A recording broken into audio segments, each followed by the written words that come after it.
Shalom, bienvenidos al programa La Luz del Mesías, transmitiéndose a través de Techúa TV y radio.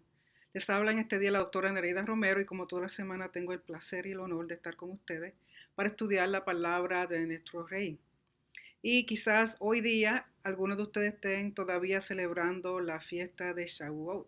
Nosotros tuvimos la celebración el sábado por la noche al comienzo de la fiesta, el día 11 por la tarde al caer el sol. Y les quiero decir que no hay palabras para explicar cómo el Espíritu Santo se manifestó, cómo hubo unción en todo lo que se hizo. Tuvimos casa llena y gracias al Señor que pudimos disfrutar de su presencia, la presencia de nuestro Rey, de su Espíritu Santo, de la enseñanza, de poder compartir con los hermanos que vinieron a compartir con nosotros, personas que ni esperábamos que vinieran, pero gracias al Señor, como dije, tuvimos casa llena y teniendo nosotros un local no muy grande, estábamos un poco apretados, pero gozoso. Así que si ustedes celebraron ya la fiesta de Shavuot, espero que se hayan disfrutado muchísimo, que hayan celebrado con gozo, que hayan aprendido algo, que hayan sentido la presencia del Señor y de cuán grande y cuán importante eso es celebrar su fiesta. Porque en sus fiestas, que son santas convocaciones, cuando su pueblo está unido, es que su presencia se manifiesta aún con más poder en el tiempo que estamos bajo santidad. Y no tan solo eso, es cuando se manifiesta su Espíritu Santo en medio nuestro.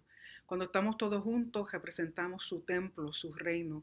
Así que lo que ya celebraron, me alegro que celebraron, lo que están todavía celebrando, sigan celebrando, porque con el Señor siempre hay gozo, hay bendición y sobre todo cuando estamos todos unidos.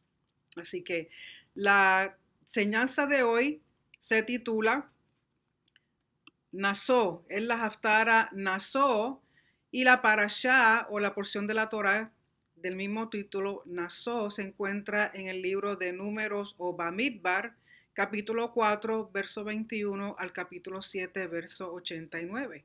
Y la porción de los profetas que completa la Parashá se encuentra en el libro de Jueces, capítulo 13, verso 2 al 25.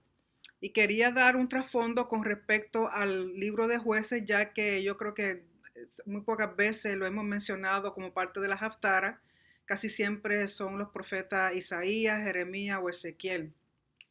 Pero esta vez es la porción de Jueces, que el nombre para el libro de Jueces en hebreo es Shoftim. Shoftim. Y el libro está atribuido al profeta Samuel. Se cree tradicionalmente que fue el profeta Samuel quien escribió el libro de Jueces. Comprende aproximadamente unos 40-80 años de historia. Y después de muerto Josué, dice en Jueces capítulo 2, verso 11, que los hijos de Israel hicieron lo malo ante los ojos de Yahweh y sirvieron a los Baales. Y en este momento, cuando eso comienza a suceder, dice que comenzaron unos ciclos y estos ciclos correspondían a una serie de situaciones en la cual primero era desobediencia de parte del pueblo y a consecuencia de esa obediencia venía opresión por los enemigos.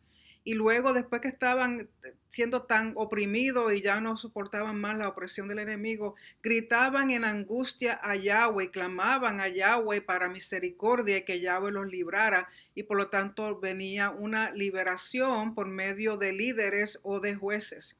Por lo tanto, se levantan unos jueces que eran considerados libertadores, líderes que traen justicia y reposo. Total, hubo 12 jueces. El primero fue Otoniel, en hebreo es Otniel, que significa la fuerza de Elohim. Y el último fue Sansón, que en hebreo es el nombre Shimshon, que significa luz del sol o parecido al sol. Y un tema recurrente es en aquellos días no había rey en Israel, cada uno hacía lo que bien le parecía.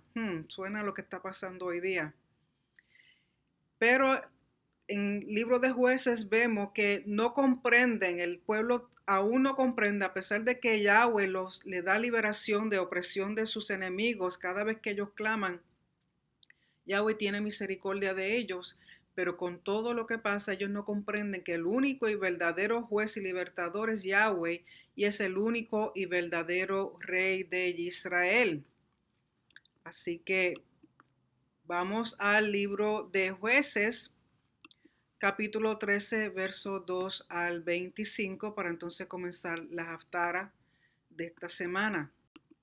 Y en el libro de Jueces, capítulo 13, verso 2, si usted tiene su Biblia, por favor vaya conmigo al verso 2 del capítulo 13 del libro de Jueces, y dice así: había un hombre de Sora, de la familia de los Danitas, el cual se llamaba Manoa. Su mujer era estéril y no había tenido hijos. Vamos un momentito a ver qué significa la palabra Sora en hebreo. La palabra Sora o Tzorá en hebreo significa abeja o avispa. Y sabemos que el nombre de Dan en hebreo significa juez o juicio. Y el nombre de Manoah significa, en hebreo es Manoach, Manoach, que significa descanso y está relacionado con el nombre de Noach, lo que traducimos como Noé. Por lo tanto, en el verso número 3, vemos que dice así: entonces el mensajero de Yahweh se le apareció a la mujer y le dijo: tú eres estéril y no has tenido hijos, pero vas a concebir y a dar a luz un hijo. Es interesante que usualmente cuando Yahweh va a hacer algo grande en medio de su pueblo, que escoge una persona para hacer algo en la voluntad de él, ¿qué cosa? Que usualmente estas mujeres son estériles. Y yo lo que entiendo de eso es que para Yahweh mostrar su poder y su gloria, que Él es el que hace lo imposible posible, usa estos vasos que no pueden dar fruto, estos vasos que son estériles, para Él mostrar que lo que nace es de Él, que el propósito es conforme a la voluntad de Él y es para que Él sea glorificado y Él sea honrado.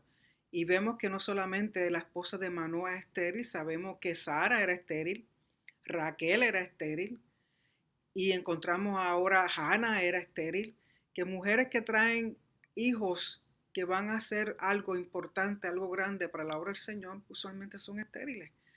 Pero Yahweh siempre tiene un plan, siempre tiene misericordia.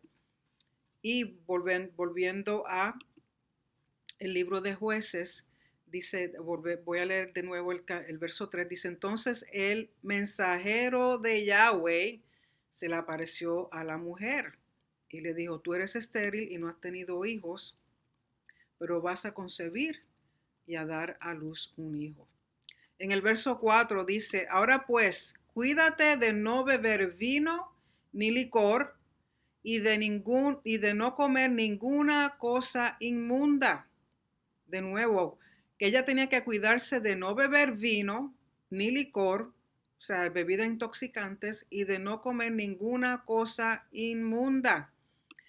En el libro de Números o Bamidbar, en el capítulo 6, versos 2 al 3, dice así: habla a los israelitas y diles: el hombre o la mujer que haga un voto especial, el voto de Nazareo, para dedicarse a Yahweh, no se abstendrá de vino y licor, se abstendrá de vino y licor, no beberá vinagre, ya sea de vino o de licor, tampoco beberá ningún jugo de uva, ni comerá uvas frescas ni secas.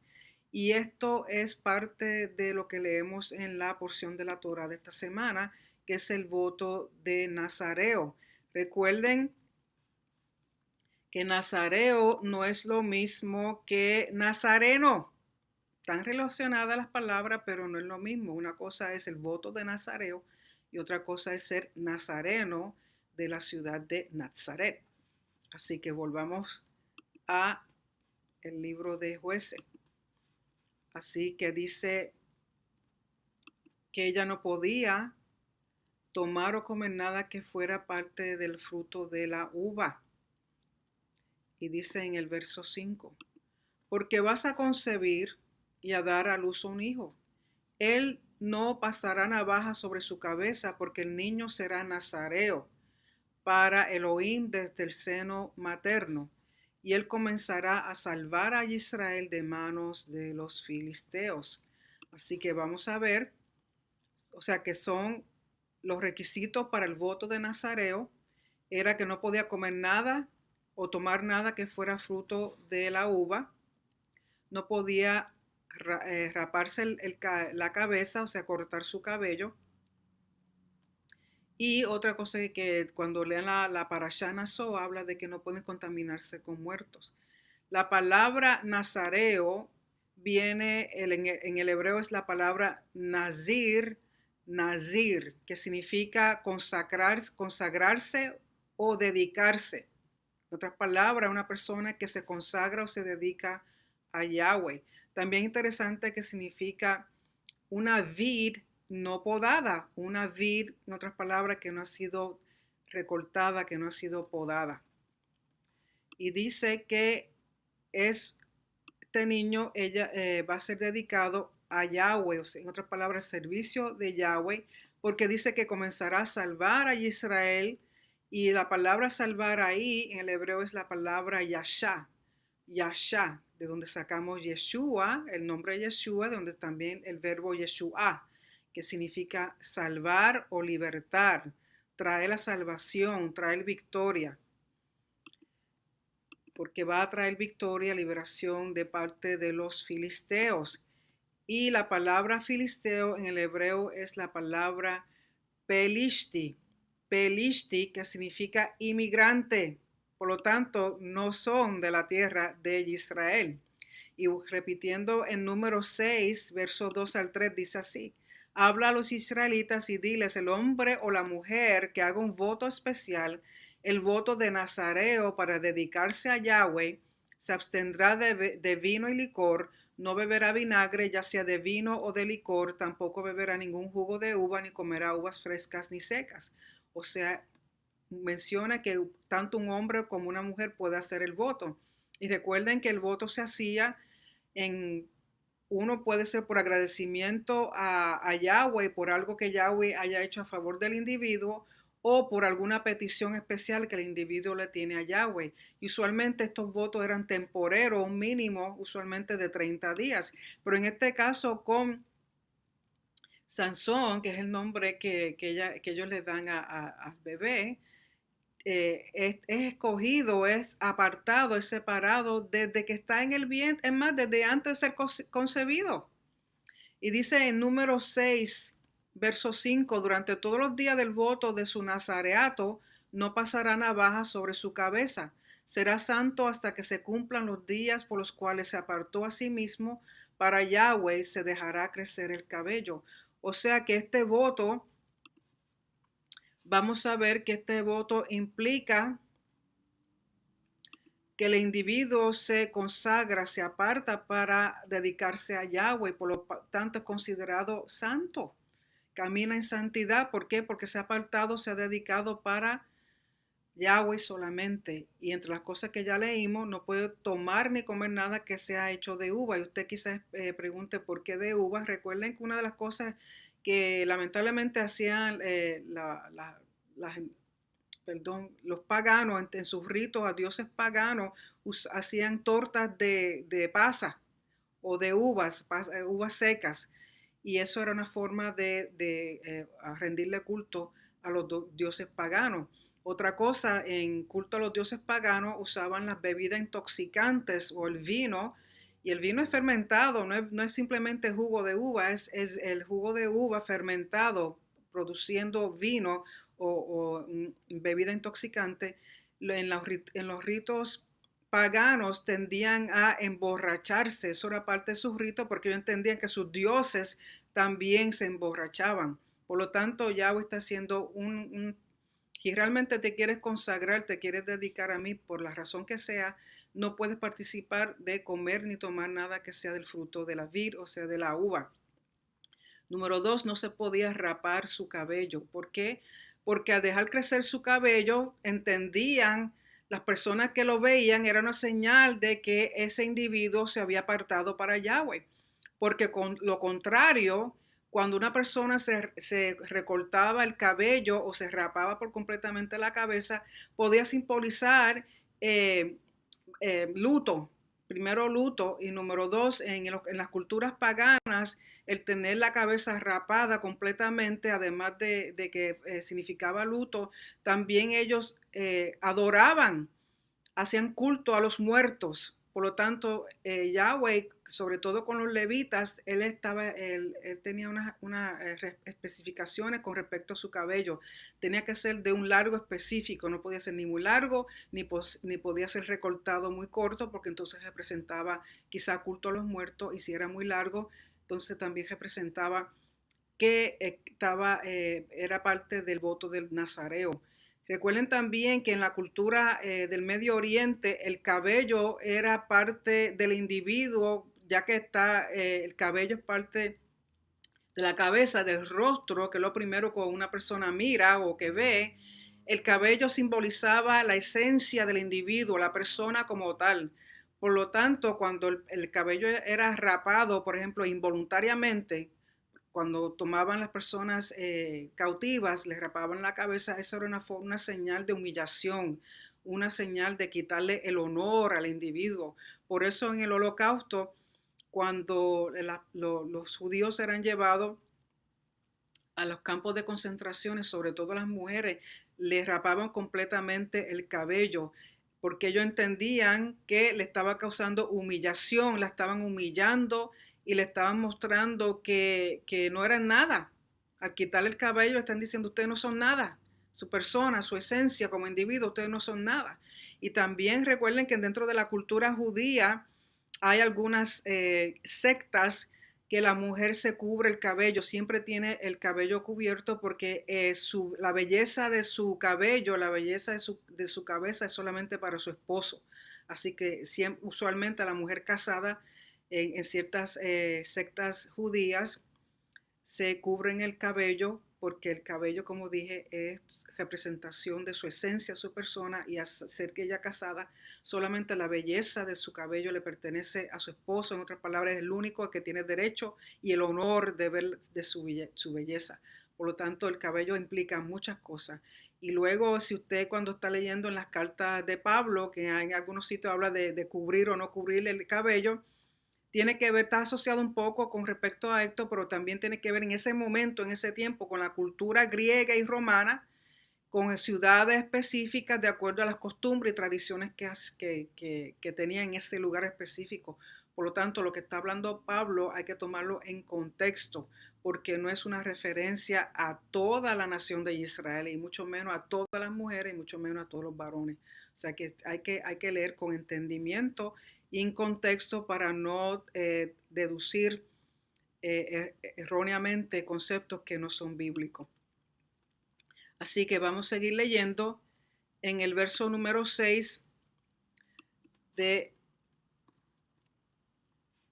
Jueces, capítulo 13, dice así: la mujer fue y se lo dijo a su marido: un hombre de Elohim vino a mí, y su aspecto era como el aspecto de ángel de Elohim o mensajero de Elohim, muy imponente.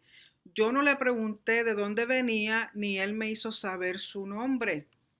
Aquí hay dos cosas importantísimas que necesitamos verlo en el hebreo. Primeramente, ella lo llama hombre, y en otras versiones dice varón, y en el hebreo es ish. Ish, que es lo que se traduce como hombre, hombre, o esposo, o ser humano. ¿Okay? Y es, por lo tanto, un varón, un hombre de Elohim. Entonces ella dice que tenía aspecto como de ángel. Y la palabra ángel en el hebreo es la palabra malach. Malach, que significa realmente mensajero o representante de Elohim, lo que han traducido como ángel. Yo prefiero usar la palabra mensajero. Y decía que tenía un aspecto terrible o imponente, que yo lo que me imagino que quiere decir, tenía un resplandor, una autoridad, un algo que distinguía que no era cualquier tipo de individuo. Es interesante que ella deja saber que el mensajero no le hizo saber su nombre. no le hizo saber su nombre. Y recuerden que en el antiguo Medio Oriente las personas entendían que el nombre de un individuo representa de nuevo su carácter, su reputación, su honor, su gloria, su esencia, sus características, su personalidad. En otra palabra, su nombre era la persona misma. Por eso el nombre de Yahweh es tan importante. Por eso cuando se hacían juramentos en el nombre de Yahweh, era tan importante. Por eso aún Yahweh mismo, cuando él hace juramento, lo hace en su propio nombre, porque por encima de su nombre no hay nada. Y al hacer el juramento en su nombre, lo estamos haciendo básicamente en Él, completamente Él, lo que Él representa, su gloria, su honor, su poder, su autoridad, su soberanía, su majestuosidad, todo eso implica el nombre. Por lo tanto, cuando el mensajero no le deja saber el nombre, ella le deja saber a su esposo que no ha dicho quién es él, pero sí entiende que no es cualquier hombre. En el verso 7 dice, pero él me dijo, vas a concebir y a dar a luz un hijo. Desde ahora no beberás vino ni licor ni comerás cosa inmunda, porque el niño será nazareo para Elohim, o sea, será apartado, será consagrado, será dedicado a Elohim desde el seno materno hasta el día de su muerte. O sea, desde mucho antes de ser concebido, ya este niño, ya este individuo, ya esta vida había sido separada para el servicio a Elohim. Y recuerden que una mujer embarazada, todo lo que toma, todo lo que come, todos sus alimentos y todas sus emociones, todo lo que ella pasa durante el embarazo afecta al niño. Por lo tanto, ella tenía que hasta cierto punto llevar a cabo lo que representaba el voto nazareo mientras nacía el niño para que ese niño no fuera contaminado al ella comer alguna cosa que fuera contaminado, al tomar vino alguna bebida intoxicante. ¿Por qué? Porque desde antes de ser concebido ya ese niño ya se estaba separado para Elohim con un propósito, una función especial para poder cumplir la voluntad de Yahweh. En el verso número 8 dice, entonces Manoah, recuerden que el nombre Manoah significa reposo.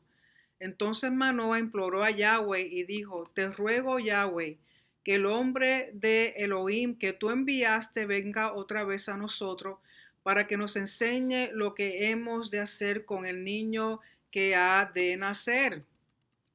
Así que ahora es Manoah el que está orando, le está pidiendo a Yahweh que envíe de nuevo para entonces tener exactamente dirección completa de cómo criar al niño.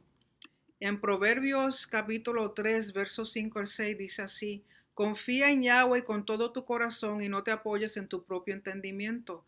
Reconócelo en todos tus caminos y Él enderezará tus sendas. En el verso 9 dice de Jueces, Elohim escuchó la voz de Manoah y el mensajero de Elohim vino otra vez a la mujer cuando estaba sentada en el campo, pero Manoah, su marido, no estaba con ella. En Salmo 65:2 dice, oh tú que escuchas la oración, hasta ti viene todo hombre. Así que de nuevo el mensajero de Elohim se le aparece, aunque fue Manoah quien pidió que se apareciera, aparece de nuevo, pero aparece a la mujer. Y en ese momento Manoah no estaba. Y dice en el verso 10, la mujer corrió rápidamente y avisó a su marido, le dijo, ven, se me ha aparecido el hombre que vino el otro día. En el verso 11, Manoah se levantó y siguió a su mujer y cuando llegó al hombre, le dijo, ¿eres el hombre que habló a la mujer? O sea, su esposa. Yo soy, respondió él. Interesante que lo que dice es, yo soy.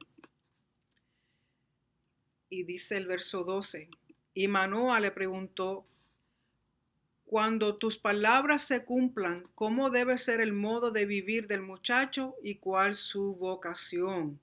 O sea, que él entiende que cuando se cumpla la palabra, él quiere saber, o sea, en otras palabras, cuando nazca el niño, cómo atender, cómo hacer que el niño viva, cómo cuidarlo, ¿para qué? Para que se cumpla su vocación. Y la palabra que es traducida vocación en el hebreo es ma'aseh, que tiene que ver con obra, que tiene que ver con su labor, con negocio, con su propósito, con su función, es el producto de algo.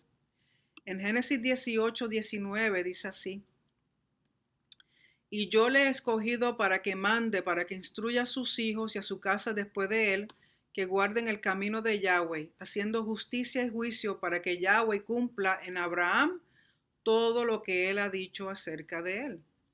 En Proverbios 4, verso 4 dice: entonces él me enseñaba y me decía, retenga tu corazón mis palabras, guarda mis mandamientos y vivirás. En Proverbios 22, verso 6 dice: instruye al niño en el camino que debe andar, y aun cuando sea viejo, no se apartará de él. En el verso 13 dice: y el mensajero de Yahweh contestó a Manoah, que la mujer atienda a todo lo que le dije. De nuevo, a quien está haciendo énfasis es a la mujer, porque recuerden que ella es quien va a llevar la semilla, es la que va a tener ese bebé, ese producto de parte de Yahweh, esa vida de parte de Yahweh en ella, y todo lo que ella coma o beba o haga es lo que va a afectar al bebé, y ese niño ha sido ya desde antes de ser concebido separado, dedicado a Yahweh para ejercer la voluntad y el propósito de Yahweh en él. Verso 14 le está diciendo el mensajero al esposo: no comerá nada que venga de la vid, no beberá vino ni licor, ni comerá nada inmundo. Ella deberá guardar todo lo que le he ordenado. Y el verso 15: entonces Manoah dijo al mensajero de Yahweh, permítenos detenerte y prepararte un cabrito. Recuerden que esto es un acto de hospitalidad, de igual manera como hizo Abraham cuando los mensajeros de Yahweh vinieron a visitarlo, lo mismo que hizo Lot. O sea, la hospitalidad es algo muy importante en el Medio Oriente, y ya que este mensajero trae tan buenas noticias de que ellos van a tener un hijo, recuerden que no habían tenido hijos, y en el antiguo Medio Oriente el no tener hijos significaba era una vergüenza. El no tener hijos era una vergüenza. ¿Por qué? Porque no tenían a quién dejarle la herencia, a quién dejarle sus posesiones, y tampoco tenían a quien cuidara de ellos cuando los padres fueran viejos. Por lo tanto, el no haber tenido hijos hasta este momento era una vergüenza para Manoah y su esposa. Recuerden que eso significaba una vergüenza. Por lo tanto, cuando este mensajero trae las buenas noticias de que ella va a concebir, de que van a tener un hijo, de que van a tener un heredero, y no tan solo un heredero, sino alguien que ha sido escogido, ya separado desde el vientre para que sea el propósito de Yahweh cumplido, alguien que va a ser un salvador, un libertador al pueblo de Israel, porque recuerden el ciclo de que ellos caminaban en desobediencia, en idolatría. Entonces venía la opresión por los enemigos como consecuencia de su desobediencia. Eran oprimidos que al momento que ya ellos no soportaban más y clamaban a Yahweh para que Yahweh los librara, como pasó en Egipto, la opresión de Faraón en contra del pueblo de Israel. Ya el pueblo no soportaba más, no podía más con la opresión, con la injusticia, y clamaron a Yahweh. Y recuerden que cuando se clama a Yahweh en momentos de opresión, en momentos de injusticia, cuando la gente se humilla, entiende que el único libertador, el único que puede rescatar, el único que puede traer justicia verdadera es Yahweh. Yahweh escucha, Yahweh escucha. Y estamos viendo hoy día en muchos países, sobre todo lo que está sucediendo en Venezuela. Mantengamos en oración a nuestros hermanos en Venezuela para que Yahweh tenga misericordia, pero primeramente que la gente entienda que se tienen que humillar y clamar a Yahweh para justicia y para rectitud, para que Yahweh haga algo, y esa opresión y ese hambre y todo lo que esa aflicción en contra de ese pueblo sea levantada, y venga un libertador. Venga un libertador, porque entienda que primeramente es Yeshua. Ese es el primer libertador que ellos tienen del cual agarrarse, de la justicia de Yahweh, de la rectitud, del derecho de Yahweh. Entonces verán alivio y verán liberación. Así que mantengamos al pueblo de Venezuela en oración.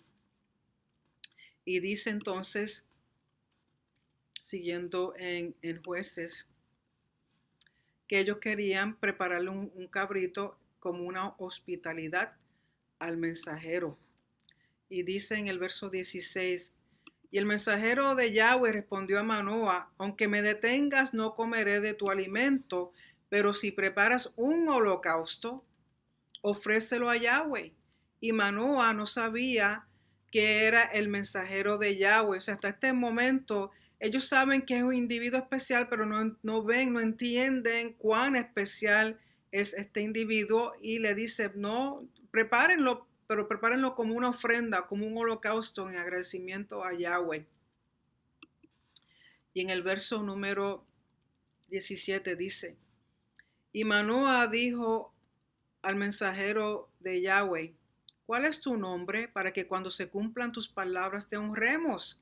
De nuevo, el concepto de honor, de honrar. ¿Por qué? Por las buenas nuevas que trajo de que iban a tener un hijo, como estaba hablando, era importante tener un heredero para que esa herencia, esa tierra, lo que le correspondía a ellos como parte de las tribus, no fuera, se perdiera, porque era una bendición el tener esa herencia, ese terreno. Recuerden que esto está sucediendo después que de muchos años después que Josué ha muerto, que fue repartida la tierra y cada tribu tiene su posesión, y era importante porque la posesión representa a la familia y representa la promesa y el honor de Yahweh que le hizo a Abraham.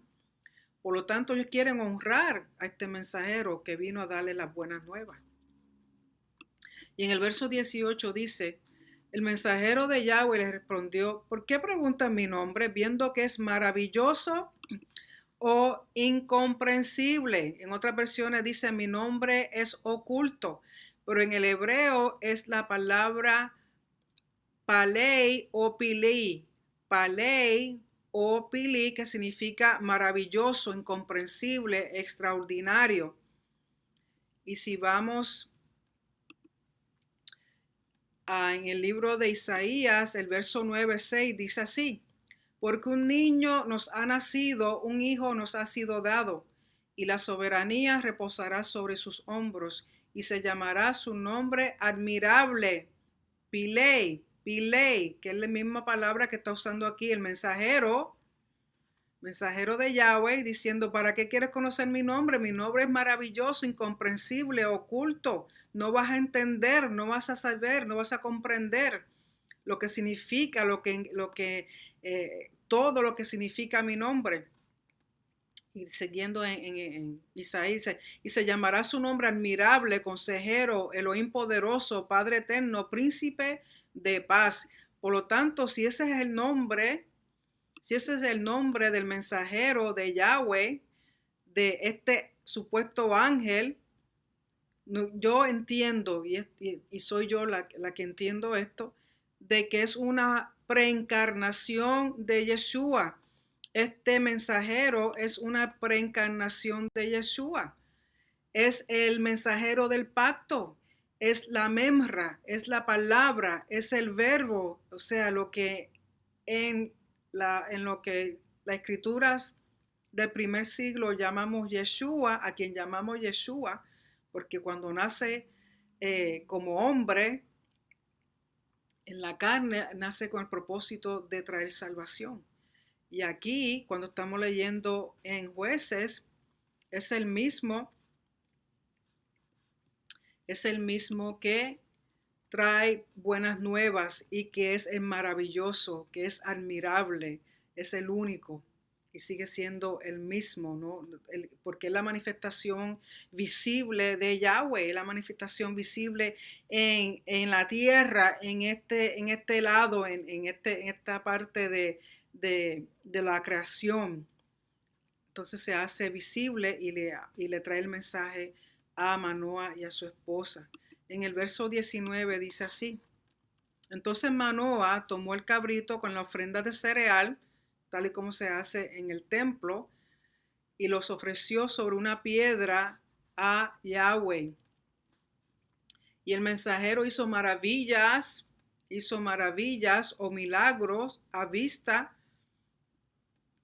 mientras que Manoah y su mujer observaban.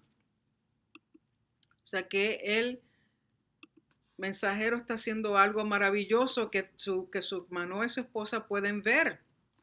Y dice, porque ahora el cabrito lo están ofreciendo como un holocausto, que es uno de los ofrendas del sistema levítico, lo que en hebreo se llama olá, porque al ser consumida esa ofrenda se eleva, asciende hacia Yahweh. Dice, pues sucedió que cuando la llama subía del altar, o sea, de la piedra de lo que había puesto Manoah, subía del altar hacia el cielo, o sea, olá, ascender al cielo, el mensajero de Yahweh ascendió en la llama del altar. Al ver esto, Manoah y su mujer cayeron rostro en tierra. En el Salmo 47, verso 5 dice, Elohim ha ascendido entre aclamaciones, Yahweh al son de chofar. En Génesis 17, verso 3 dice, entonces Abraham se postró sobre su rostro y Elohim habló con él. En Levítico 9, verso 24 dice, y salió fuego de la presencia de Yahweh que consumió el holocausto y los pedazos de grasa sobre el altar. Al verlo, todo el pueblo aclamó y se postró rostro en tierra. En Primeras de Crónicas, capítulo 21, verso 16 dice, David alzó sus ojos y vio al mensajero de Yahweh que estaba entre la tierra y el cielo, con una espada desenvainada en su mano extendida sobre Jerusalén. Entonces David y los ancianos vestidos de cilicio cayeron sobre sus rostros. En Primera de Crónicas, capítulo 21, verso 26 dice, entonces David edificó allí un altar a Yahweh y ofreció holocaustos y ofrendas de paz, e invocó a Yahweh y él le respondió con fuego del cielo sobre el altar del holocausto. En Ezequiel 1, verso 26 dice, sobre el firmamento que estaba por encima de sus cabezas había algo semejante a un trono, de aspecto como de piedra de zafiro, y en lo que se asemejaba a un trono sobre él, en lo más alto había una figura con apariencia de hombre. Ezequiel 1:28. Como el aspecto del arco iris que aparece en las nubes en un día lluvioso, así era el aspecto del resplandor en derredor. Tal era el aspecto de la semejanza de la gloria de Yahweh. Cuando lo vi, caí rostro en tierra y oí una voz que hablaba. En Daniel capítulo 10, verso 9 dice, pero oí el sonido de sus palabras y al oír el sonido de sus palabras caí en un sueño profundo sobre mi rostro, con mi rostro en tierra. En Mateo 17, verso 6 dice, cuando los discípulos oyeron esto, cayeron sobre sus rostros y tuvieron gran temor. Así que al Manoah y su esposa ver que el mensajero ascendió conjuntamente con la llama y con el holocausto que que se está consumiendo, que se eleva, que es un olá que va directamente a Yahweh, al ver que el mensajero hace lo mismo, ellos caen a rostro, caen al suelo postrándose. Y dice el verso 21 de Jueces 13, el mensajero de Yahweh no se volvió a aparecer a Manoah ni a su mujer. Entonces Manoah supo que era el mensajero de Yahweh. Entonces ahora él entiende que esto no era cualquier mensajero, ni era un individuo especial, un hombre especial, sino que era un ser divino, un ser, en otras palabras, dice así en el verso 22 para que entendamos este mensajero, quién es él. Y Manoah dijo a su mujer, ciertamente moriremos porque hemos visto a Elohim. Ciertamente moriremos porque hemos visto a Elohim. Ellos entienden que este mensajero es una representación exacta de Elohim, porque eso es lo que es Yeshua, una representación visible del Elohim invisible. En Génesis 32, verso 30 dice así, y Jacob le puso a aquel lugar el nombre de Peniel, el rostro de Elohim, porque dijo, he visto a Elohim cara a cara y ha sido preservada mi vida. En el Éxodo 33, 20 dice, y añadió, no puedes ver mi rostro porque nadie me puede ver y vivir. O sea, directamente la esencia de Yahweh, como ese espíritu invisible que está en la eternidad, que está en fuera de este aspecto de la tierra, de esta parte, de esta dimensión terrenal, de esta dimensión física. Él está en la dimensión espiritual que no pueden ver nuestros ojos carnales.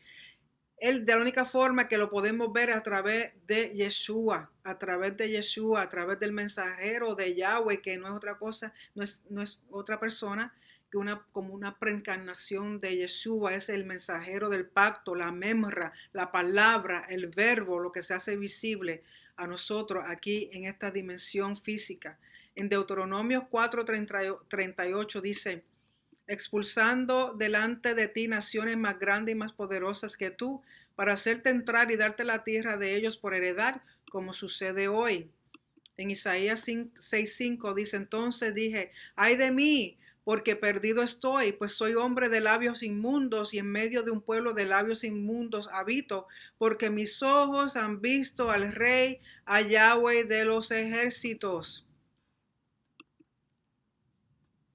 En el Evangelio de Juan, capítulo 1, verso 18, dice: nadie ha visto jamás a Elohim, el unigénito Elohim, que está en el seno del Padre, Él lo ha dado a conocer. En Juan 5:37 dice: el Padre que me envió, Él ha dado testimonio de mí, pero ustedes no han oído jamás su voz ni han visto su apariencia. Volvamos a Jueces 13, verso 23. Dice: pero su mujer le contestó: si Yahweh hubiera deseado matarnos, no habría aceptado el holocausto ni la ofrenda de cereal de nuestras manos. Tampoco nos habría mostrado todas estas cosas, ni nos habría permitido ahora oír cosas como estas. O sea, la esposa tiene más entendimiento de lo que estaba pasando, de quién representaba este mensajero, de lo que la palabra que le habló a él. O sea, el esposo tiene temor, tiene terror, pero imagínense, no es para menos. Pero ella le dice: si realmente Yahweh no hubiera querido matarnos, porque lo vimos a él por medio de este mensajero, ya lo hubiera hecho. Ni hubiera aceptado nuestra ofrenda, ni nos hubiera dicho las cosas que nos dijo. En el Salmo 86, verso 17, dice así: muéstrame una señal de bondad para que la vean los que me aborrecen y se avergüencen, porque tú, oh Yahweh, me has ayudado y consolado. En el Salmo 25, verso 14 dice: los secretos de Yahweh son para los que le temen, y Él les dará a conocer su pacto. En el Salmo 27, verso 13 dice así: hubiera yo desmayado si no hubiera creído que había de ver la bondad de Yahweh en la tierra de los vivientes. Proverbios 3:32 dice así: porque el hombre perverso es abominación para Yahweh, pero él es amigo íntimo de los rectos. En Juan 14:20 dice así: en ese día conocerán que yo estoy en mi Padre y ustedes en mí y yo en ustedes. Juan 14:23 dice: Yeshua le respondió: si alguien me ama, guardará mi palabra, y mi Padre lo amará y vendremos a él y haremos con él morada. En Juan 15:15 dice: ya no los llamo siervos, porque el siervo no sabe lo que hace su señor, pero los he llamado amigos porque les he dado a conocer todo lo que he oído de mi Padre. Volvamos a Jueces. El verso 24. Y la mujer dio a luz un hijo y le puso por nombre Sansón. El niño creció y el Señor lo bendijo. El nombre Sansón en hebreo es Shimshon.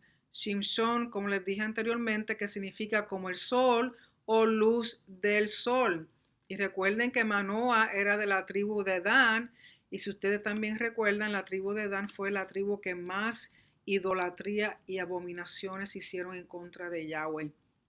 En el verso 25 dice: y el espíritu de Yahweh comenzó a manifestarse en él en Mahané Dan, el campamento de Dan entre Sora y Estaol. El espíritu de Yahweh, para aquellos que dicen, como estábamos hablando ahora con la fiesta de Shavuot, de que el Espíritu Santo no fue dado ni apareció por primera vez en el libro de Hechos, aquí hay otro testigo de que el Espíritu de Yahweh, o sea, su Espíritu Santo comenzó a manifestarse en él. O sea, que se veía la presencia del Espíritu. ¿Por qué? Porque Sansón fue escogido desde antes de ser concebido. Había sido separado, dedicado, consagrado para el servicio a Yahweh. En Jueces 3, verso 10 dice, y vino sobre él el espíritu de Yahweh, es el Espíritu Santo, y juzgó a Israel. Cuando salió a la guerra, Yahweh entregó en su mano a Cusán Risataim, rey de Mesopotamia, y su poder prevaleció sobre Cusán Risataim. En Jueces 6, 34 dice, el espíritu de Yahweh, el Espíritu Santo, vino sobre Gedeón, y éste tocó la trompeta o el chofar, y los de Abiezer se juntaron para seguirlo. En Jueces 11, verso 29 dice, y el Espíritu de Yahweh, el Espíritu Santo, vino sobre Jefté. Entonces Jefté pasó por Galaad y Manasés, luego pasó por Mizpa de Galaad, y de Mizpa de Galaad fue a donde estaban los amonitas. En 1 de Samuel 11:6 dice, el Espíritu de Elohim, el Espíritu Santo, vino con poder sobre Saúl al escuchar estas palabras, y Saúl se enojó grandemente. En Mateo 4, verso 1 dice, entonces Yeshua fue llevado por el Espíritu Santo al desierto para ser tentado, puesto a prueba por el diablo. Juan 3, 34 dice, porque aquel a quien Elohim ha enviado habla las palabras de Elohim, pues él da el Espíritu sin medida. Por lo tanto, el Espíritu Santo es desde un principio, no fue ni apareció por primera vez en el libro de Hechos, en el capítulo 2. Y con ese verso 25 terminamos la haftara del libro de Jueces 13. Por lo tanto, usted va a decir entonces qué tiene que ver la parashá Naso con esta porción con respecto a Sansón. Recuerden que entre las cosas que se hablan en la parashá que es para esta semana, cuando ustedes lean, están hablando del voto del nazareo. Recuerden que no es nazareno, nazareo, que viene de la palabra nazir, que significa ser separado, ser consagrado, ser separado, que es parecido a santidad, a Kodesh. ¿Para qué? Para el servicio de Yahweh. Y lo interesante aquí es que Sansón, desde antes de ser concebido, ya había sido separado, ya tenía un propósito, ya tenía una función. Y Yahweh le da instrucciones a sus padres para que entiendan que desde que está en el vientre tienen que llevar a cabo las instrucciones del voto del Nazareo. Ahora, el voto del Nazareo era algo que se hacía por un tiempo específico, usualmente de 30 meses en adelante. Pero en este caso, Sansón es escogido desde antes de nacer para ser nazareo. Otro que fue escogido desde antes de nacer para ser nazareo fue Juan el Bautista. No fuera que fuera bautista, sino que era el que hacía mikvah, el que sumergía a las personas en agua, en el rito de purificación para arrepentimiento del pecado. Ese fue otro que fue escogido, por lo tanto sabemos que Juan no podía cortarse el cabello. Y ustedes saben que con Sansón, una de las cosas que tenía, cuando ustedes leen, si siguen leyendo con respecto a la vida de Sansón, Sansón tuvo una fuerza increíble, tenía una unción única, y era porque Yahweh le había dado esa característica. Habían puesto en él su espíritu desde antes de nacer. ¿Para qué? Para que fuera el que librara a su pueblo de los filisteos, porque los filisteos oprimían. Porque una cosa es que cuando uno está en desobediencia, pues lógico, viene la consecuencia de la desobediencia. Y cuando sucede, por ejemplo, como sucedió con la nación de Israel, Yahweh hace uso de otras naciones para traer castigo y para traer opresión. Pero una cosa es traer opresión justa, en el sentido de que una medida justa, a que sea una opresión más allá de la medida correcta. O sea, que llega al punto de que no solamente opresión como pago a la consecuencia del pecado, sino que es una opresión, entonces ya llega al punto, al extremo de un abuso, de una injusticia que no la tolera nadie. Entonces el pueblo tiene que clamar. El pueblo tiene que clamar, como pasó con el pueblo de Israel cuando estaba en Egipto. Una cosa era que Faraón los tuviera como esclavos y tuvieran que servirle y estaban continuamente haciendo lo que Faraón pedía, a que hiciera el trabajo, le diera un trabajo tan angustiante que morían, que les causaba la muerte. Ya eso ya no es tan solo opresión, ya eso es una injusticia, un abuso que no tiene nombre, que el pueblo tiene que clamar. Sobre todo cuando es el derramamiento de sangre inocente, cuando es quitarle un bocado a un niño, cuando es quitarle un bocado de comida a un individuo, cuando es hacer que un individuo se sienta peor que la nada, tratar a las personas como si fueran basura, como si fueran estiércol, eso es ya una opresión que va más allá de la medida justa de un castigo. Pero el pueblo tiene que humillarse y entender que el único que puede libertar, el único que es juez justo, que es recto, es Yahweh. Y tenemos que reconocer, si estamos siendo oprimidos, si estamos siendo atribulados por individuos que no respetan la Torá, que no conocen de Yahweh, que no conocen de sus mandamientos, que no conocen de su justicia, nosotros, si estamos en pacto con Él, tenemos que clamarle y Él tiene que responder. Él tiene que responder. Cuando un pueblo clama, por eso él dice que cuando el huérfano, la viuda, el extranjero claman a él porque están siendo tratados injustamente al extremo de que va completamente en contra de la justicia y la rectitud de Yahweh, Yahweh tiene que hacer algo. ¿Por qué? Porque Él es justo. Él es justo. Y Él es el único que sabe hacer justicia recta, que sabe hacerlo realmente como tiene que ser. La humanidad no sabe. El sistema de justicia que existe hoy día en nuestras naciones no es justicia de hombre, no es justicia de Elohim. Por lo tanto, no es justicia. Solamente la justicia de Yahweh conforme a su Torah es lo que es justicia. Y en la parashá de esta semana, como le estaba diciendo, que se encuentra en Números 4, capítulo 4, verso 21 al 7:89, entre las cosas que se hablan es del voto del nazareo. Por lo tanto, con Sansón fue separado desde antes. Y yo le aseguro que usted también ha sido separado. Usted también ha sido llamado para ser solamente un servidor de Yahweh. Dale honor y gloria y honra a Yahweh. Si usted está en este caminar, si Yahweh lo ha sacado de instituciones religiosas, que lo que siguen son tradiciones de hombre, y usted está ahora aprendiendo sobre la Torah, está aprendiendo sobre sus fiestas, está observando el Shabbat, honrando el Shabbat, usted está comiendo kosher, o sea, está comiendo alimentos que él dice que es comida. Si usted está celebrando, si usted está haciendo justicia y rectitud, ayudando al pobre, al necesitado, al desamparado, si usted está haciendo todas esas cosas, Yahweh lo ha traído al estilo de vida de su reino, al estilo de vida de su justicia, al estilo de vida de su rectitud. Y tenemos que ser agradecidos porque ahora somos nosotros los mensajeros de Yahweh. Ahora somos nosotros los que somos su representación.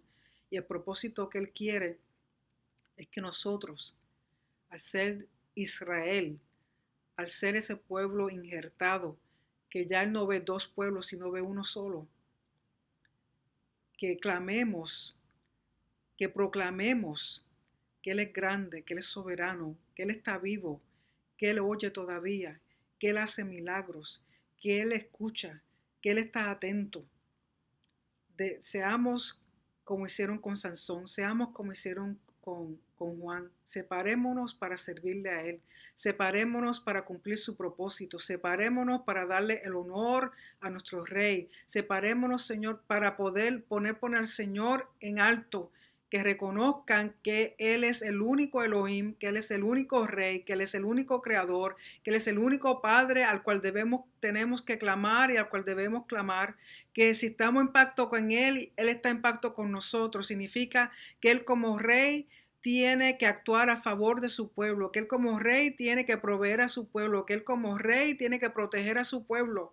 Pero usted tiene que de igual manera honrarlo a Él, obedecer y caminar conforme a como Él quiere que caminemos, porque todo honor y toda gloria, toda soberanía es para Él. Así que lean la palabra, lean la Haftarah correspondiente a la parashá de esta semana, que es Nasó. Recuerden que también la palabra Nasó significa levantar, elevar, poner en alto. Y ese propósito, eso es lo que Yahweh quiere con nosotros cuando se hace lo que se traduce como censo, no otra cosa que llamar a hacernos honor, a levantarnos en honor, a elevarnos en honor. ¿Por qué? Porque el servirle a Él es un honor. Así como Sansón fue separado, cuando se hace el censo, se hace el conteo de las tribus, de cuántas personas hay para la milicia, es elevarlos, elevar sus cabezas en honor. ¿Por qué? Porque han sido apartados, separados para servir a Yahweh. Igualmente con los levitas, cuando se hace el censo de los levitas, que es Nasó, levantar, elevar las cabezas de ellos, es porque son separados para servicio a Yahweh, como pasó con Sansón, como pasó con Juan, como pasó con Yeshua. Así que seamos agradecidos sobre todas las cosas por el privilegio, el honor de que Yahweh nos da de conocerlo, de ser parte de su reino, de conocer su Torah, de conocer sus fiestas, de que Él quiere elevarnos a su santidad, elevarnos a su honor, elevarnos en justicia y rectitud y derecho. Aclamemos al único que puede escuchar y puede hacer lo que está torcido, enderezarlo, lo que es injusto, hacerlo justo. Así que uno a los otros ayudémonos, apoyémonos en oración, mantengamos la unidad, porque en la unidad es que hay santidad. Mantengamos celebrando su Shabbat, sus fiestas. Dejen otros saber y conocer de la enseñanza que se están haciendo en Teshuvá, porque es para honrar a nuestro Rey. Así que espero que esta porción de la Haftarah sea de bendición a sus vidas. Ya si el Señor lo permite, nos veremos de nuevo la semana próxima. Sigan celebrando aquellos que están celebrando hoy Shavuot y reconozcan y entiendan que la Torah y el Espíritu Santo juntos, las dos cosas. No podemos hacer la Torah sin el Espíritu, ni el Espíritu sin la Torah. ¿Por qué? Porque la Torah y el Espíritu Santo traen balance a nuestra vida. Traen balance y nos permite ser una representación completa y exacta de nuestro Rey. Así que sean bendecidos, disfruten de esta semana, sean llenos de su shalom, sean llenos de su sabiduría, su entendimiento. Sigan proclamando la palabra. Enséñenle a sus hijos sobre todas las cosas, por favor, compartan con la generación próxima las palabras, las promesas de nuestro Rey. Que haya esperanza, que nuestros hijos tengan esperanza. Viendo las cosas como están en el mundo, necesitamos la esperanza, necesitamos esa verdad en nuestros corazones, necesitamos esa palabra de Yahweh en nuestros corazones. Así que me despido de ustedes, que el Señor los guarde, los cuide, sean bendecidos, los quiero mucho, sigan promoviendo a Teshuvá, sigan promoviendo las enseñanzas a los maestros y sigan disfrutando. Y ahí están tronando de nuevo, así que nuestro Señor está contento, porque recuerden que los salmos dicen que con sus truenos son saetas para disipar a nuestros enemigos. Así que sean disipados nuestros enemigos y sea el nombre de Yahweh honrado y glorificado por encima de todas las cosas. Así que hasta la próxima vez, si el Señor lo permite. Shalom y sean bendecidos en el nombre de Yeshua HaMashiach, nuestro Mesías, nuestro Salvador, nuestro Libertador, nuestro Juez, nuestro todo. Shalom.